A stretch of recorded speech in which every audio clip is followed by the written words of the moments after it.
Thank you so much for speaking to us today, Sue. Just to start off, please could you tell us a bit about sort of your background and how you got involved with Yorkshire MESMAC? Okay.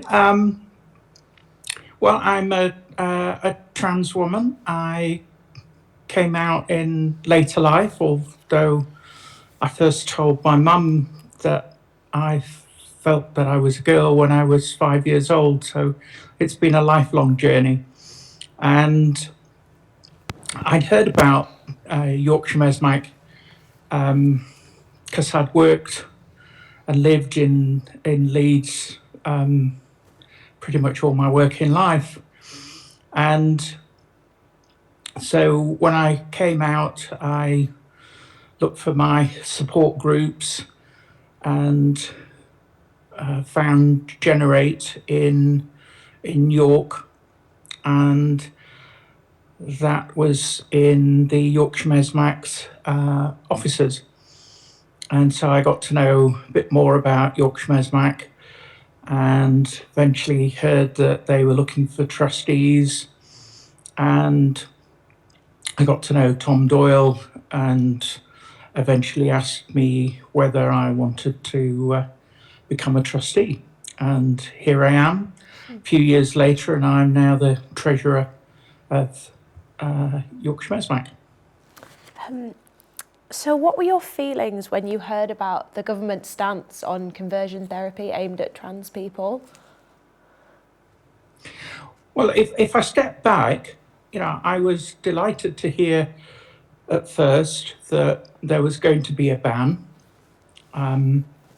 I'd suffered conversion practices against me, and so to see that the government was tackling this for everybody in the LGBT community was really first rate.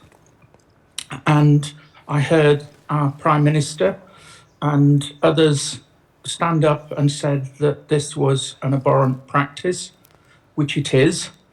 And I saw the UN saying that this was torture and it was requiring states that had signed up to its treaties that it should ban these practices.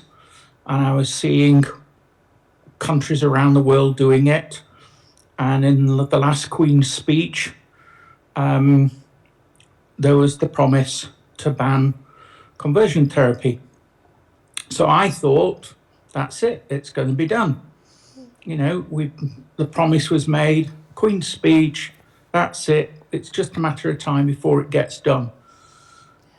And so last Thursday, when the leak came out from ITV News that there was going to be no ban for anybody, I was just stunned.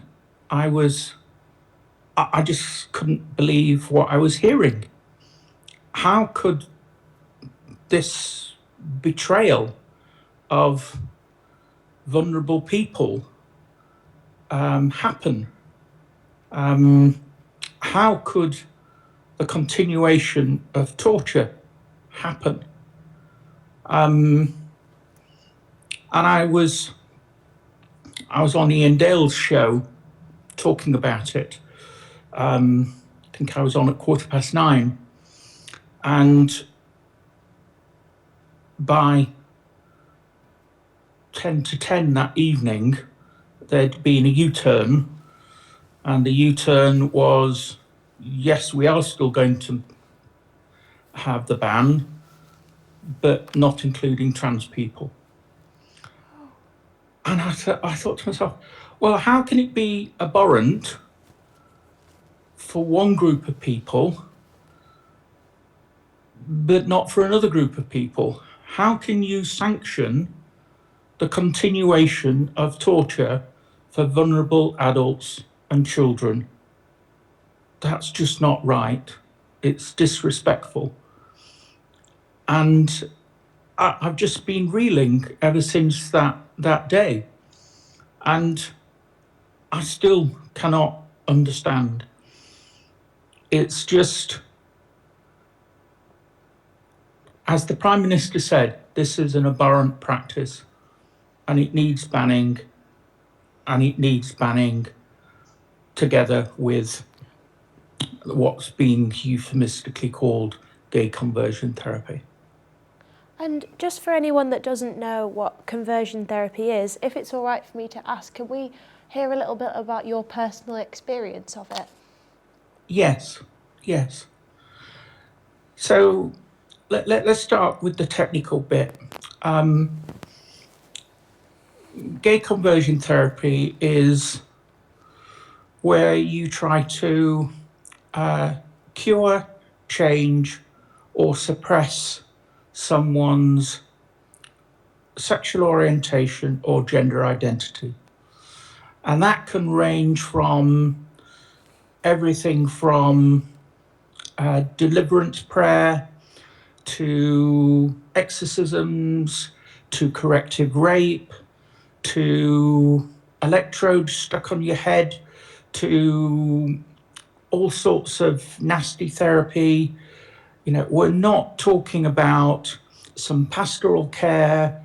We're not talking about some nice therapy, some exploratory therapy. This is really nasty, coercive stuff to change who you are. It's really nasty. And the key thing is the UN and the Council of Europe, they're all consistent. This is torture. And it happens in religious settings, it happens in therapeutic settings, and it happens, dare I say, in domestic settings in the home. So my own personal story starts when I was 5 years old, when I first told my mum that I don't have the words that I do now, but I told her that I wasn't a boy, I felt more like a girl. And she told me, don't be stupid, and beat me up. And that kept on going for a year. And, you know, when you get beaten up every time you say something, but you keep saying it, maybe what you're saying might be true. And anyway, my mum got paralytically drunk one night, and when I told her again that night, she got more extreme and said, God's going to sort you out. And she tried to crucify me. And I won't go into more graphic details because it's not very pleasant. And wind forward another 10 years, and I had a variation in sex characteristic condition, which I won't go into the details of. But basically, I was, again, still telling my mum and doctors that I felt feminine. And by this time, I'm going through puberty and I'm hating it, and my body's changing and I don't like what's happening. I'm self-harming, and I'm telling the people around me this is not right. And I've got this variation in sex characteristic condition that is now starting to impact my development and causing me pain. And if we were today, this was back in 1975, if we were today, then I'm sure I would have been sent off to the Gender Identity Development Service. But then I wasn't. I was just taken off to the place where they sort out how your body functions.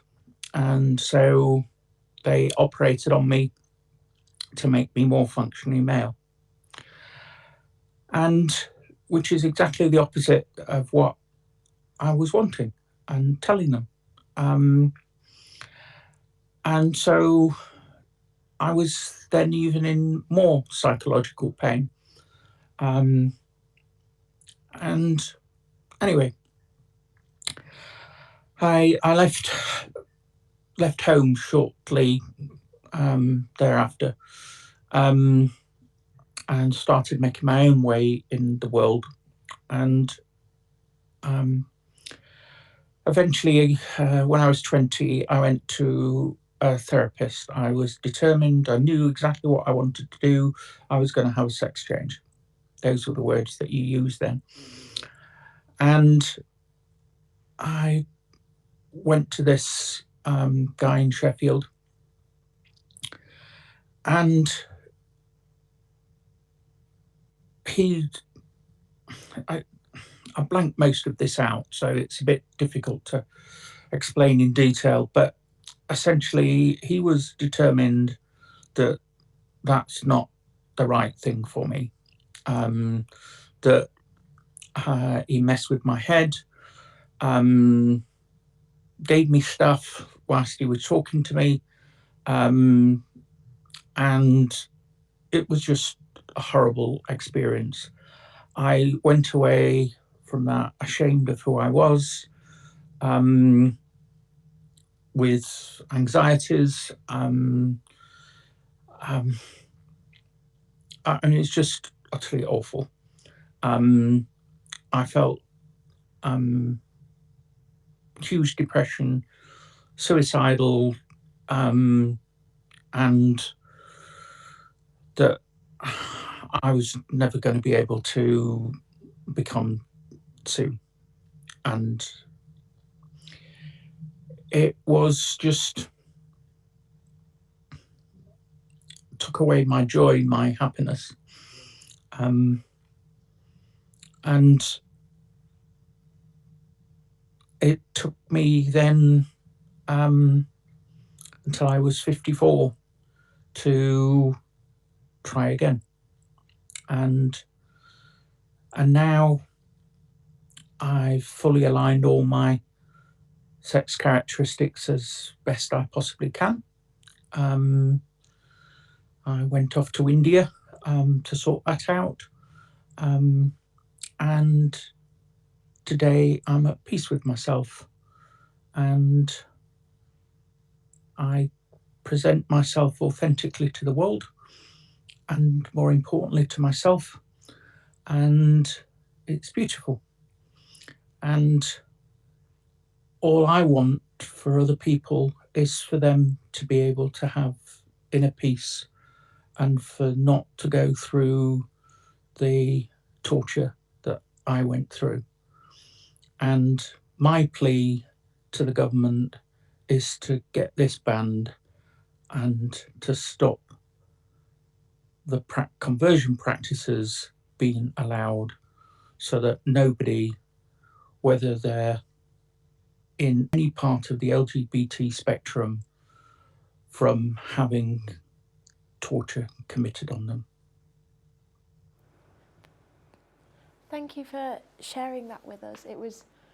I'm really inspired about how far you've come on your journey, and I think everyone else here will be as well. So thank you for sharing that. Well, you have sort of answered this question already, but how easy was the decision for MESMAC to pull out of Safe to Be Me conference? Was that an easy decision to make? I think it was a lot harder than you think, and for all of the LGBT organisations, because there was a lot of good that was in that conference too.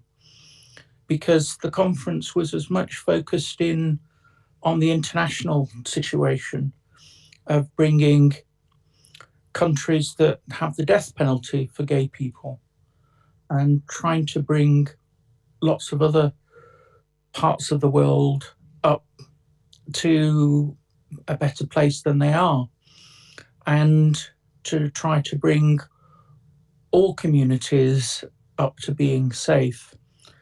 So to pull out, not just as Yorkshire MESMAC itself, but as the whole community of LGBT charities and civic society organisations, was a huge decision for everybody.